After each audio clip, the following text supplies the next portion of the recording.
Adam Smith, nacido en 1723, muerto en 1790, tuvo como concepto u objeto de estudio la comprensión de las leyes del funcionamiento del sistema y descripción de las nuevas relaciones existentes en la sociedad mercantil naciente. Estudia y desarrolla fundamentalmente la teoría del valor-trabajo, desarrolla la división del trabajo y sistematiza la teoría de los costos de producción. Entendamos que hoy esto existe y es recontra conocido. Hoy se sabe cuál es la teoría del valor-trabajo, cuánto es el valor de una hora de trabajo, cuánto se sirve trabajar, para qué sirve trabajar, cómo se divide el trabajo, cómo se sistematizan los costos de producción. Pero estamos hablando de 1750. El mundo era completamente diferente. Adam Smith tiene un gran aporte, que es su obra La naturaleza y causa de la riqueza de las naciones. Sus ideas fundamentales pueden resumirse en los siguientes puntos. El funcionamiento económico de la sociedad descansa en las leyes del mercado y en la interacción del interés individual y la competencia. El empresario se ve obligado por la fuerza de la competencia a vender sus mercancías a un precio próximo al costo de producción. Ello lo obliga a ser lo más eficiente posible de modo de mantener sus costos bajos y permanecer en condiciones competitivas. Es defensor del laissez-faire en cuanto a la no intervención del gobierno en los asuntos económicos. Para promover el bienestar, los mejores medios son el estímulo del propio interés y el desarrollo de la competencia. Entendamos que pasamos de un sistema que pensaba que el Estado era el que tenía que regular algo, o tenía que regular todo, a un estado en el cual debe ser minimizado y que cada una de las personas tiene que por su cuenta trabajar, por su cuenta tiene que avanzar, por su cuenta tiene que desarrollar la competencia. El análisis del cambio dinámico de la sociedad descansa sobre las teorías de acumulación, que sostiene que el ingreso se distribuye entre las diversas clases sociales y de manera preferente entre capitalistas y los terratenientes. La fuerza de trabajo asalariada no recibe lo suficiente para permitir ese excedente alguno sobre sus necesidades, mientras que los dos otros grupos sociales sí podrían tener fondos suficientes para financiar inversiones y sostener sus niveles de vida formal y normal. Su excedente podría destinarse a la ampliación del consumo, pero el resultado para la sociedad sería mejor si dicho excedente de fondos se ahorrara. Las rentas se convertirían en fondos que más tarde emplearían la producción y podría considerarse como el determinante básico del ritmo de acumulación y a su vez la tasa de la expansión económica. Adam Smith destacó los efectos de la acumulación de los beneficios de los empresarios, pues se reinvierten en maquinaria, lo que permite mayores posibilidades de división del trabajo y de aumentos de producción. Por lo tanto, conduciría esto a una mayor riqueza. Las ideas expuestas harían que el sistema económico funcionara de manera independiente del gobierno o de las personas, como si una mano invisible regulase el mercado. Se esboza como una característica del modo en que funcionan los mercados. El mercado regula cuáles son las mercancías que han de producirse. La esencia de la economía del mercado es que en él todo se convierte en mercancías, con un precio, y que la oferta de estas mercancías es sensible a los cambios que ellos experimenten. En el mercado, el que decide la cantidad de bienes que se producen es el mismo mercado. La demanda de bienes incentiva a los productores mostrando las posibilidades de obtener más beneficios, aumentando la producción de determinados bienes. Estas interrelaciones de consumidores y productores determinan la cantidad de bienes que se deben producir. Adam Smith habla fundamentalmente que la riqueza de la nación pasa por su nivel de actividad, la cantidad de trabajo productivo que puede realizar. Y el comercio no es un juego de suma cero. Puede ser mutuamente beneficioso en la medida que se aprovechen las ventajas absolutas. Los principios en los que se fundamentó el liberalismo fueron la división de trabajo, la maximización de las utilidades y la disminución de los costos. Esto significa dividir el trabajo, tener mayores utilidades y bajar los costos. El mercado como un sistema natural y autorregulado y la concepción de que las fuerzas externas del mercado, como el Estado, producen distorsiones. Entendamos que 500 años después seguimos discutiendo de lo mismo. Adam Smith habla de las ventajas absolutas. ¿Recuerdan cuando les hice el ejemplo de cuánto costaba producir un producto en un país, cuánto costaba producir en el otro, cuánto competitivo era uno u otro para dejar de producir un producto y pasar a comprárselo al competidor para que se beneficiaran los dos? Fundamentalmente las ventajas absolutas son esas. El país A que produce queso y el país B que produce vino. El país A es experto en quesos y el país B es experto en vino. El país A también quiere producir vinos y el país B también quiere producir queso, pero no son eficientes. Entonces, a través del comercio internacional lo que se decide es que el país A produzca solamente queso, que es lo que a él le sirve y lo que es especialista, y el país B produzca solamente vino, que es lo que él sabe hacer mejor que nadie. Entre sí van a comercializar y uno va a poder usar la mano de obra, cada uno de los países va a poder usar la mano de obra que está sobrando de esa producción que no se está haciendo para incrementar la producción en aquellos que son competitivos, quesos o vinos en este caso. ¿Cómo es el Estado? Y definitivamente es un Estado liberal. Fundamentalmente, su obra principal, una investigación sobre la naturaleza y la causa de la riqueza de las naciones. ¿Cuál es el modelo económico? El teoría de las ventajas absolutas. Y hubo críticos, como todo proceso económico siempre tiene críticos. David Ricardo critica a Smith respecto a la división del trabajo, llegando a sostener que la sustitución del trabajo humano por la maquinaria es muy perjudicial para los intereses de la clase trabajadora. ¿Y qué pasaba en el resto del mundo? 1776, Declaración de la Independencia de los Estados Unidos. 1789, Revolución Francesa. 1794, supresión de la esclavitud de Francia. ¿Y cómo era la ciencia y la tecnología?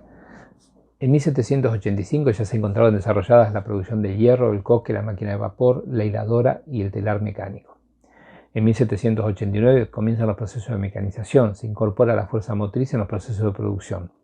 En 1790 comienzan a establecerse las fábricas de hilados. ¿Y acá qué pasaba? Y acá también teníamos cosas importantes. En 1776 se produce la fundación del Virreinato del Río de la Plata, con una capital en Buenos Aires. Piense que pasamos de ser una colonia a ser un virreinato. Entre 1806 y 1807 surgieron las invasiones inglesas. Y en 1813, recuerden ese año, la Asamblea del año 13 proclama la libertad de vientres. Los hijos de los esclavos nacen como hombres libres. 1813.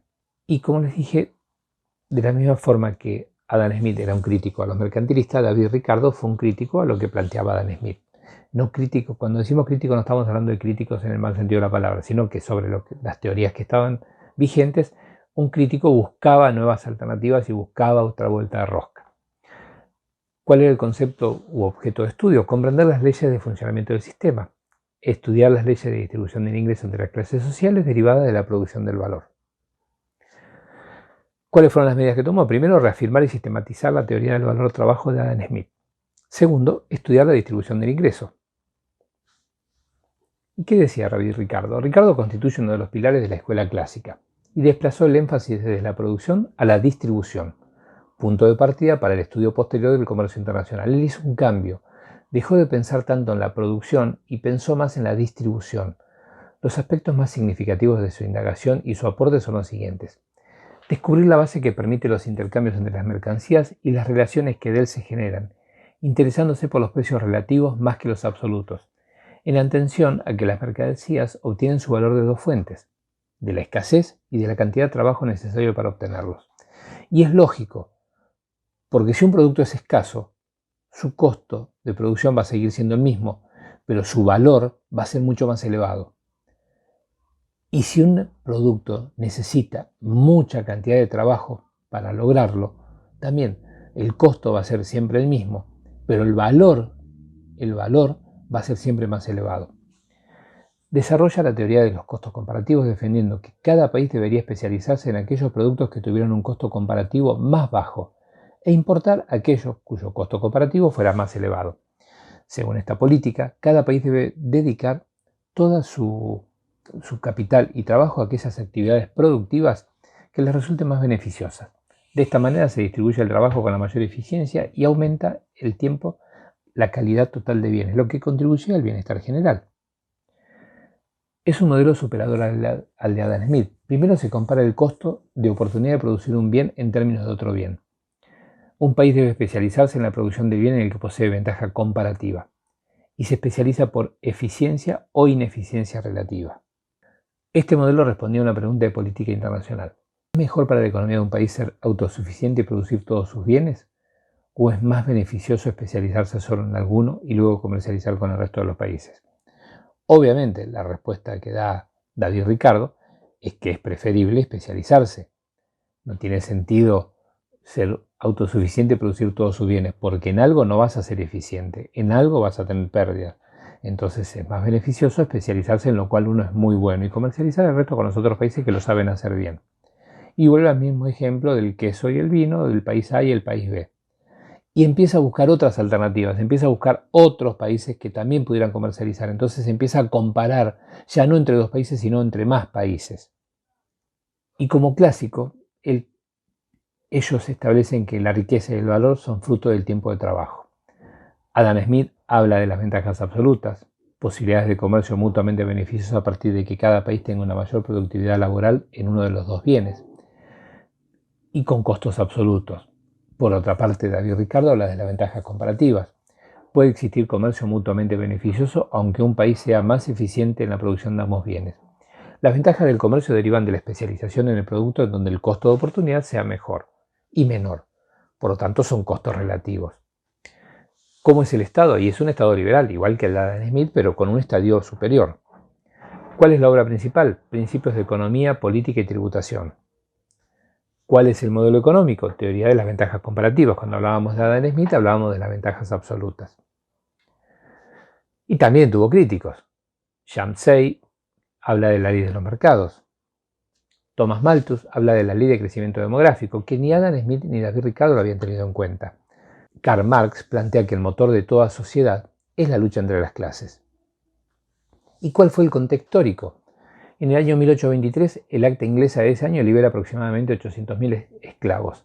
10 años después que se hizo en el Virreinato de Río de la Plata. 10 años después que lo hicimos nosotros. ¿Cuál era el desarrollo científico y tecnológico? En 1807 se impulsa la navegación a vapor.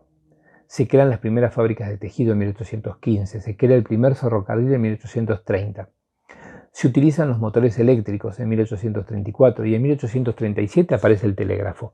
Esto hizo que las distancias se redujeran, fueron los primeros impulsos para achicar distancias. Con la navegación a vapor podías subir río arriba, podías ir a buscar la mercadería donde vos quisieras río arriba, que hasta ese momento no se hacía. La mercadería bajaba desde las zonas altas hasta el mar. Se crean las primeras fábricas de tejido, por lo tanto, todos los hilados empiezan a fabricarse en serie. Se crea el primer ferrocarril y de esa forma surgen la disminución de las distancias, porque ya dejaste de usar las carretas, dejaste de usar los caballos. Se utilizan los motores eléctricos y eso trae aparejado que empieza a tener más eficiencia y más dinamismo. Y aparece el telégrafo, y con el telégrafo aparece la primera reducción de distancias no físicas. ¿Por qué? Porque el telégrafo fue el antecedente de nuestro teléfono. ¿Y qué pasaba en el Río de la Plata? En 1817 San Martín cruzó los Andes, vence al ejército español en la batalla de Chacabuco. Es decir, estábamos en un estadio, estábamos buscando la libertad.